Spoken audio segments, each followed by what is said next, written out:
अस्सलाम वालेकुम, how are you class 11। आज के टॉपिक के अंदर हम लोगों ने डिस्कस करना है मैकेनिज्म ऑफ ब्रीथिंग। बहुत आसान और सिंपल सा टॉपिक है, इसको डिस्कस करना स्टार्ट करते हैं। सबसे पहले ब्रीथिंग है क्या? ब्रीथिंग आपके पास एयर की मूवमेंट है, किसकी? हवा की मूवमेंट है, इन अंदर की तरफ आउट जानिब की तरफ, ये है आपकी ब्रीथिंग।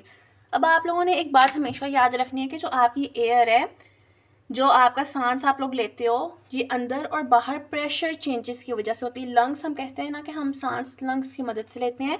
लंग्स कभी भी डायरेक्टली ब्रीथिंग के अंदर हेल्प नहीं करते, बल्कि प्रेशर चेंजेस काम करते हैं। ब्रीथिंग के लिए दो मेन मसल्स होते हैं, जिनके अंदर एक है डायफ्राम और दूसरा है इंटरकोस्टल मसल। ये आपको एमसीक्यू भी आ सकता है। डायफ्राम क्या है? डोम शेप यानी गुंबद नुमा आपकी शेप होगी, किसकी? डायफ्राम की। मैं आप लोगों के यहाँ पे पिक्चर साथ पेस्ट कर देती हूँ, आप लोग को देख लोगे।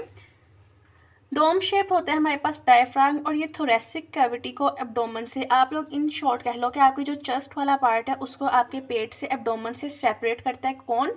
डायफ्राम। अगर इसकी मैं आपको कुछ शेप बताऊं तो वो इस तरह की होती है डायफ्राम की, डोम शेप। ऊपर वाले पार्ट को नीचे वाले पार्ट से क्या करता है? अलग करता है। अच्छा जी, इंटरकोस्टल मसल्स कहाँ प्रेजेंट होते हैं? ये एमसीक्यू भी आ सकते हैं, याद रखने। ऐसा मसल जो प्रेजेंट होता है आपके रिब्स के दरमियान। नेक्स्ट आपके पास आ रही है इंस्पायरेशन। याद रखनी है आप लोगों ने इंस्पायरेशन, इन शॉर्ट इनहेलेशन, यानी सांस को, हवा को अंदर की जानिब लेके जाना।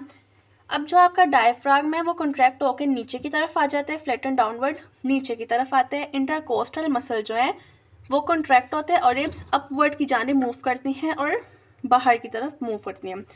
अब जो हमारे पास डायफ्राम है वो लंग्स वाले पोर्शन से नीचे की तरफ आया, रिब्स बाहर की तरफ हो गई, अपवर्ड हुई, तो आपकी जो लंग्स वाला पार्ट है, जो थोरेसिक कैविटी है, उसका वॉल्यूम भर जाएगा। लंग्स जो है वो एक्सपैंड कर जाएंगे, लंग्स पे प्रेशर कम होगा और एयर जो है वो अंदर की तरफ चली जाएगी।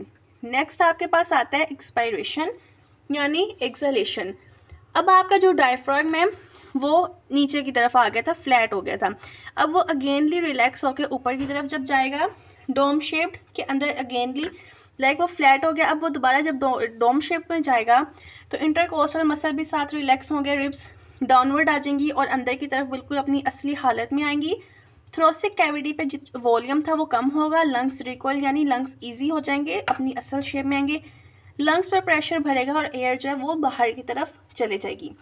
तो ये हमारे पास छोटा सा टॉपिक था मैकेनिज्म ऑफ ब्रीथिंग। आपके पास लॉन्ग क्वेश्चन भी आ सकता है, इंस्पायरेशन एक्सपायरेशन के अंदर डिफरेंस इन शॉर्ट भी आ सकता है, डायफ्राम भी आ सकता है, इंटरकोस्टल मसल भी आपसे एमसीक्यू में पूछ सकते हैं कि कौन सा मसल है।